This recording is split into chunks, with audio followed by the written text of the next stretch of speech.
So I would look at the overall metrics, first of all, like just to get a big picture overview of where they are at. And then I would look at the campaign structure, how and what campaign types have they running already? Because there is like usually low-hanging fruits right there.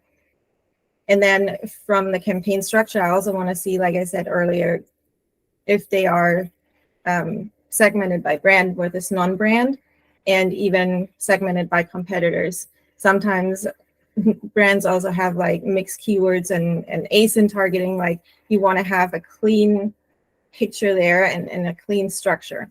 Again, that can be really low-hanging fruit, especially, you know, when you separate that out, you have so many opportunities to allocate your budget and just your bidding as well for the keywords and targets. So those would definitely, that would be my first go-to. The third, I would look at their negative keywords and if they even have any, because that is like most likely a lot of brands don't. So many people overlook negative keywords. It's crazy. Yeah, and it's so easy. Like you can save a lot of money because people type in so many different things, and you know, you don't want to come up for, I don't even know. We have a brand that comes up, their brand name with a water filtration system, whereas they don't sell that. So you don't want to come up for that, and make sure that it's a negative keyword. It's really that easy. Or like with the pet brands that I said, you want to make sure that the specific products are for pets, not for humans. Like, you know, those differences. And you can easily do that from the get-go. You don't even need to look at your data. You know what your product or who your product is not for, what your product doesn't do. So add those from the start as negatives. And you're good to go and save a lot of money in the long run. For sure. And then another part I would also look at is the placements and just the bidding structure in general. Like where do you show up? Top of search versus rest of search, and where do you get your conversions?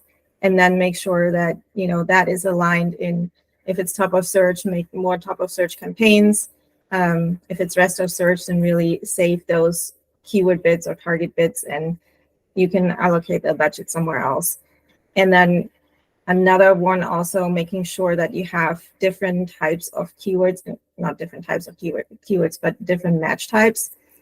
Don't just use broad, don't just use phrase or exact, like have a good mix and have them separated so that you can actually also allow the budget allocation to be working in your favor and not just, you know, spending more on one versus the other when it's not getting you the return that you are looking for. And then everything else would be going into the structure of the campaigns, going deeper into different keyword strategies, like what keywords you're bidding at.